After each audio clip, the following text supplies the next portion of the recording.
చందమామ కథ. అదృష్ట జాతకం. పూర్వం ఒక పండితుడికి లేక లేక ఒక మగపిల్లవాడు కలిగాడు. వాడికి ఆయన హరిశర్మ అని గొప్పగా పేరు పెట్టుకున్నాడు. కానీ హరిశర్మకు విద్యాబుద్ధులు ఏమాత్రమూ అంటలేదు.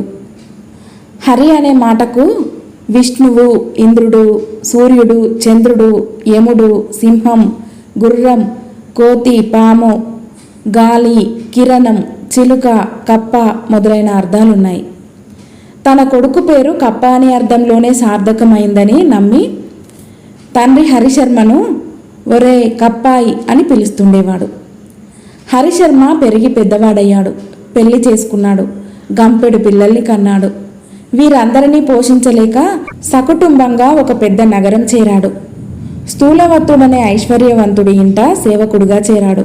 హరిశర్మ భార్య ఇంటి పనులు చేసేది. పిల్లలు స్థూలదత్తుడి పశువులను కాస్తుండేవాళ్ళు. కొన్నాళ్ళు జరిగాక స్థూలదత్తుడి కుమార్తె వివాహం వచ్చింది. పెళ్లి ప్రయత్నాలు బ్రహ్మాండంగా చేశారు. వేల సంఖ్యలో పెళ్లికి బంధుజనం వచ్చారు. హరిశర్మ సుఖమైన భోజనం చేసి చాలా కాలమైంది. ఈ పెళ్లి పూర్తి అయ్యే లోపల తన జిహ్వచాపల్యం ఎంతైనా తీర్చుకోవచ్చునని హరిశర్మ ఆశపడ్డాడు. కానీ తీరా పెళ్లినాడు అతన్ని పెళ్లికి ఆహ్వానించిన వారు కూడా లేరు. హరిశర్మకు తల తీసేసినట్టయింది. నా దగ్గర డబ్బు కానీ ప్రజ్ఞ కానీ లేకపోవటం చేత కదా నన్ను ఈ కోటీశ్వరుడు ఇంత అమర్యాద చేశాడు. ప్రజ్ఞ లేని వాళ్ళు ఎందరో ఉన్నట్టు నటిస్తున్నారు. నేను ఆ పని చేసి గౌరవం సంపాదిస్తాను అనుకొని హరిశర్మ అర్ధరాత్రి అందరూ గాఢ నిద్రలో ఉన్న సమయంలో పెళ్లి కొడుకు ఎక్కి ఊరేగే పంచకళ్యాణి గుర్రాన్ని తీసుకుపోయి ఊరి దక్షిణపు పొలిమేర వద్ద ఒక చెట్టుకు కట్టి ఇంటికి తిరిగి వచ్చాడు. మర్నాడు తెల్లవారుతూనే పెళ్లివారు పెళ్లి కొడుకు గుర్రం కనపడక తల్లడిల్లసాగారు. భర్త పంపించగా హరిశర్మ భార్య స్థూలదత్తుడి దగ్గరికి వెళ్ళి, బాబు, అల్లుడు గారి గుర్రం కనిపించటం లేదని విన్నాను. మా ఆయనను పిలిచి ప్రశ్న అడగండి. ఆయనకు ఆ విద్య బాగా తెలుసు అన్నది. వెంటనే స్థూలదత్తుడు హరిశర్మను పిలిపించి గుర్రం ఎవరెత్తుకుపోయినది తెలిస్తే చెప్పమని వేడుకున్నాడు. హరిశర్మ నేల మీద పుల్లతో ఏవో గీతలు గీసి వేళ్లు లెక్కపెట్టి అల్లుడు గారి గుర్రాన్ని రాత్రి దొంగలెత్తుకుపోయారు. అది ఈ క్షణంలో ఈ ఊరి దక్షిణపు పొలిమేర మీద ఒక చెట్టుకు కట్టబడి ఉన్నది. వెంటనే మనుషులు వెళితే దొరకవచ్చు అన్నాడు. పెళ్లి కొడుకు గుర్రం హరిశర్మ చెప్పినట్టే దొరికింది. దానితో పాటు హరిశర్మకు కీర్తి కూడా కలిగింది. స్థూలదత్తుడు ఆయనకు పెళ్లిలో ఘనంగా మర్యాదలు చేయటమే కాక తర్వాత పెద్ద జీతం ఇచ్చి ఇంట సలహాకు ఉంచుకున్నాడు. ఇది జరిగిన కొద్ది కాలానికే రాజుగారింట రత్నాభరణాలు ఎవరో దొంగిలించారు. రాజు హరిశర్మను పిలిపించాడు. ఒకరోజు గడువిస్తే చెబుతానన్నాడు హరిశర్మ. కోటలోనే ఆయనకు ఒక గది ఇచ్చి దొంగతనం పట్టుకునేదాకా అందులోనే ఉండమన్నారు హరిశర్మను.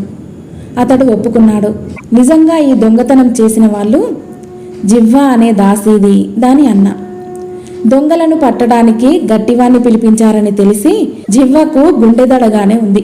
ఆ రాత్రి అందరూ నిద్రపోయే వేళ అది హరిశర్మ ఉండే గదికి వెళ్ళి తలుపు దగ్గర చెవి పెట్టి విన్నది. హరిశర్మ గది లోపల కూర్చొని తనను తాను నిందించుకుంటూ ఉన్నాడు. పెళ్లిలో పంచభక్ష పరమాన్నాలు దొరకలేదనే కదా తాను ప్రశ్నలు చెప్పగలవాడల్ని నటన ఆరంభించింది. జిహ్వచాపల్యం ఇప్పుడు తనకు ప్రాణాల మీదకి తెచ్చింది. ఓసి పాపిష్టి జిహ్వ, ఎంత పని చేశావే, ఇప్పుడు అనుభవిస్తావులే. దొంగతనం బయట పెట్టకపోయావో రాజుగారు నిన్ను నిలువునా చీల్చేస్తారు అంటున్నాడు హరిశర్మ. ఈ మాటలు వినగానే జిహ్వకు ముచ్చెమటలు పోశాయి.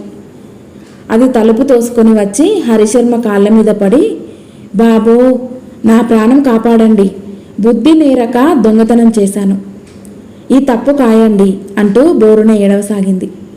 హరిశర్మ తన అదృష్టం పండిందని తెలుసుకున్నాడు.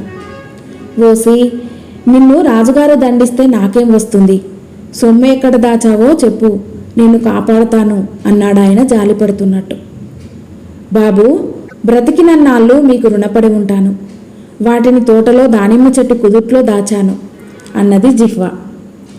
హరిశర్మ దాసిదాన్ని పంపేసి తెల్లవారగానే నేరుగా మంత్రి దగ్గరికి వెళ్ళి పోయిన సొత్తు పట్టిస్తాను రండి అన్నాడు.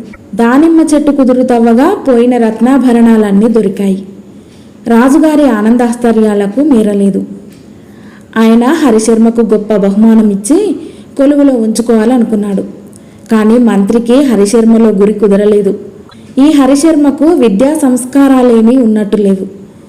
ఇటువంటి వాడి దగ్గర దివ్య దృష్టి కానీ ప్రతిభ కానీ ఉంటుందని మంత్రికి తోచలేదు.